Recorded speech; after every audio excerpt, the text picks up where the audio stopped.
morning, RiverZone. Today, we're going to be singing a song that some of you guys might know called Every Move I Make. And it's about no matter what we do, whether it's dancing, singing, eating, we should always do it for Jesus. So why don't we all stand up?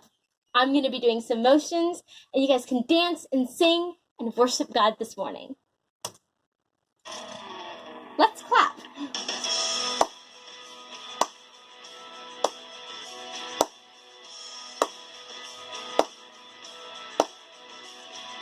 Na na na na na na na na na na na na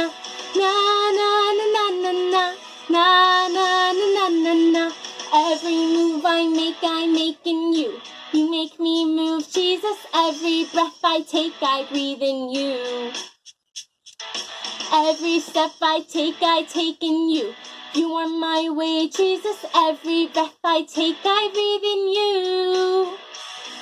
Waves of mercy, waves of grace, everywhere I look, I see your face.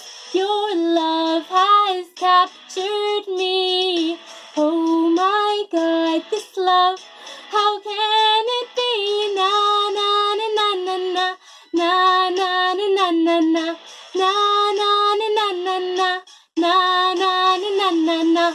Waves of mercy, waves of grace, everywhere I look, I see your face. Your love has captured me. Oh my God, this love, how can it be? Na na na na na na na na na na na na na na na na na na.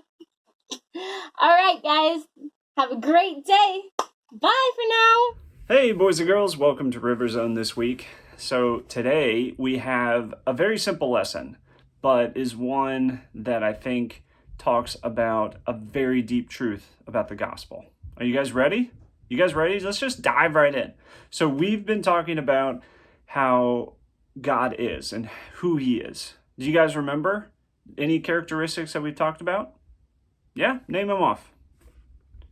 Yeah? All right, here's what you can do, because I can't hear you right now. Put some in the comments.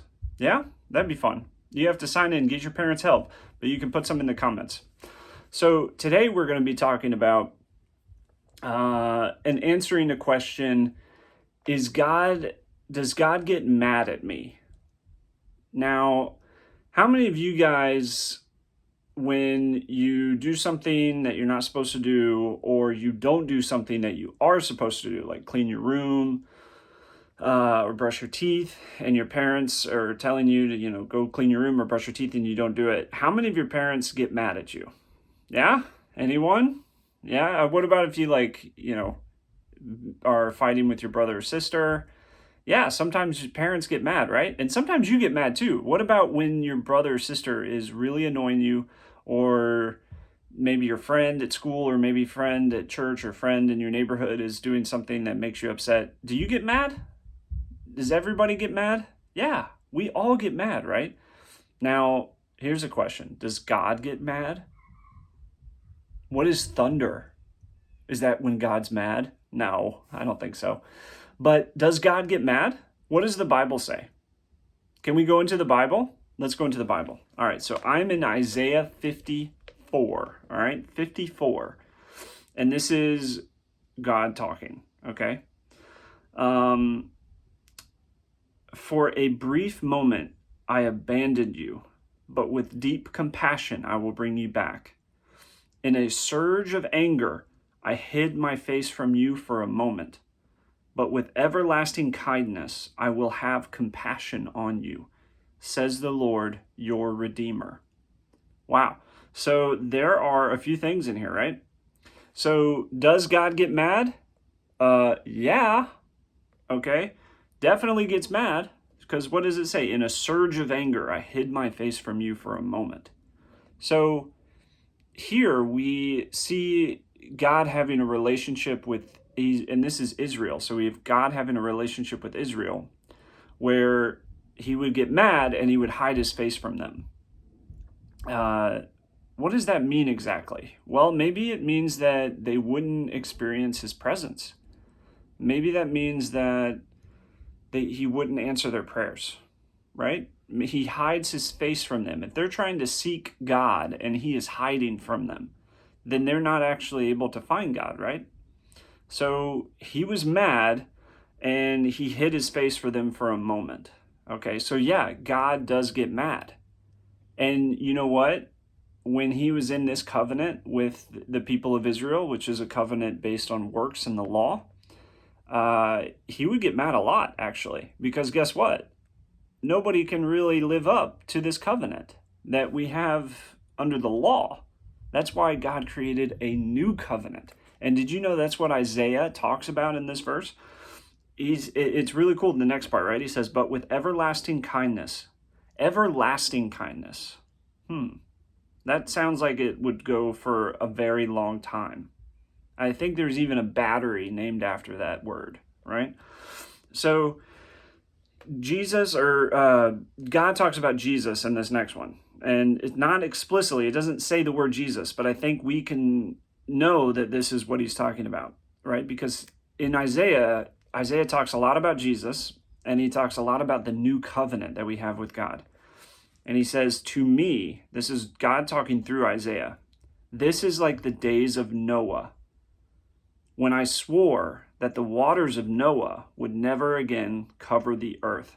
So if you think about Noah, right, the story of Noah, he destroyed the whole earth. God destroyed the whole earth because basically he was mad at his creation. But then he promised, right? He promised Noah to never flood the earth again. And it never has, right? Since then. So if God promises something, can he even break that promise? No, he cannot even break it. So he promised Noah never to flood the earth again. So in the verse before, it says, in a moment of anger, I hid my face from you, just for a moment. But with everlasting kindness, I will have compassion on you. Then he says, this is like the days of Noah. So in Noah's day, God got mad, and then he promised never to do that thing again. So what is God promising never to do again? Let's keep reading in verse 9. So now I have sworn not to be angry with you, never to rebuke you again. Though the mountains be shaken and the hills be removed, my unfailing love for you will not be shaken, nor my covenant, there's that word again. Covenant basically means a promise, right? Nor my covenant of peace be removed, says the Lord, who has compassion on you. Now, I think this is one of the most powerful prophecies in Isaiah. I know that by his stripes we are healed is also in Isaiah, and that one's pretty good too. But I like the fact that God actually promised never to be angry with us when we are in this covenant of peace. And who brings that covenant of peace? That's Jesus. Jesus is the covenant of peace. He is the Prince of Peace. And we have a new covenant with him, in one in which God promises to never be angry. Isn't that amazing? So to answer the question, can God get angry? Yes. But guess what? Just like he promised never to flood the earth again, he has promised never to be angry with you again because of Jesus. Isn't that amazing? So if you are in Jesus, if you have this covenant of peace with God, he promises never to be angry again. And that's pretty amazing. All right, boys and girls, I will catch you guys in the next upcoming weeks.